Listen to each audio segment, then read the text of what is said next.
혼란과 답답함을 넘어서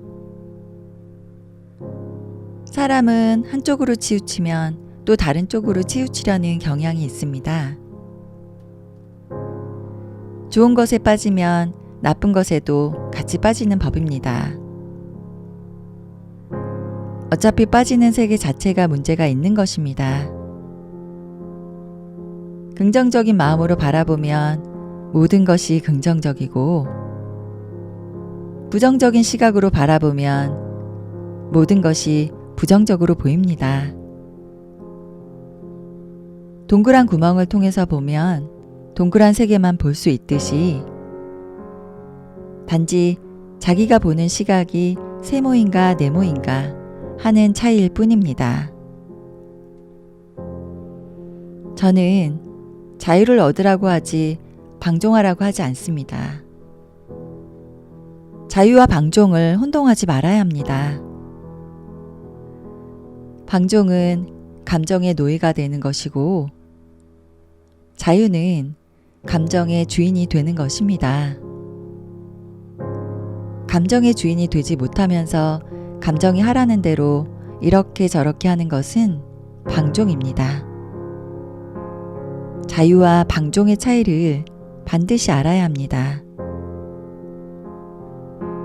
마음 공부를 하는 사람은 한시도 고삐를 느슨하게 해서는 안 됩니다.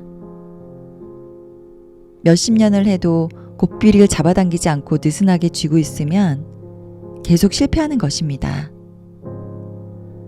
잡아당길 때는 한 번이라도 확실히 잡아당기는 것이 중요한 것입니다.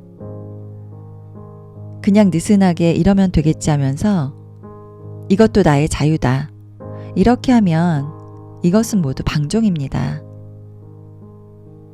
그것을 착각해서는 안 됩니다. 자각한 사람은 무엇을 하건 자유지만, 자각하지 않은 상태에서는 나는 무엇이다, 나는 이렇다 라고 아무리 주장해도 거기에 매여있는 감정의 노예일 뿐입니다. 자유의 의식을 터득한 사람은 나는 자유다 라는 말조차 하지 않습니다. 그 사람은 그것이 너무나 당연해 생각할 필요도 말할 필요도 없이 자신은 이미 그와 같은 존재로 느끼고 있기 때문에 그런 것입니다. 진정한 진리는 자신을 아는 데 있습니다.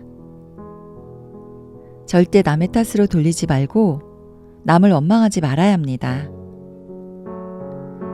자신이 혼란한 존재이기 때문에 혼란이 일어나는 것이고, 답답한 존재이기 때문에 답답함이 일어나는 것이고, 스트레스를 가진 존재이기 때문에 스트레스가 일어나는 것입니다. 누가 누구에게 무엇을 어떻게 줍니까? 모두 자기가 만드는 것입니다. 혼란이 일어나고 답답함이 일어나면 우선 왜 그런 것이 일어나는지를 살펴보아야 합니다. 혼란과 답답함은 부딪힘이고, 자기 속에 무엇인가 주장하는 내가 있으니 그런 부딪힘이 일어나는 것입니다. 모든 분노와 혼란과 스트레스는 자존심 때문에 일어납니다. 나는 똑똑하다고 주장하니까 반론을 제기하면 답답함이 생기고, 그 똑똑함을 무시하니 분노가 생기는 것입니다. 이제부터는 그것을 살펴봐야 합니다. 답답함이 일어나면 그 자리를 보십시오. 그 자리가 바로 내 자리입니다.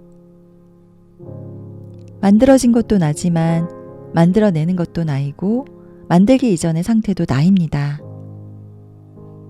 왜 꼭 만들어진 그것만 자기라고 생각합니까?